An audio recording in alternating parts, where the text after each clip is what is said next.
ಆದಿಯೋಗಿ ದಿವ್ಯ ದರ್ಶನವು ಎಲ್ಲ ದಿನಗಳಲ್ಲೂ ಇರುತ್ತದೆ.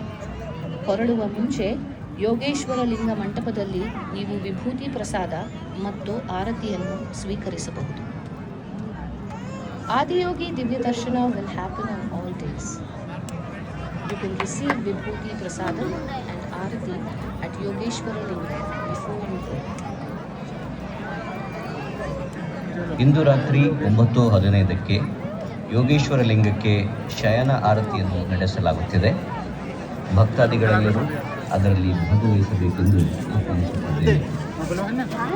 We invite all the devotees to join the Shayana Arati offering to Yogeshwara Linga at 9:15 p.m.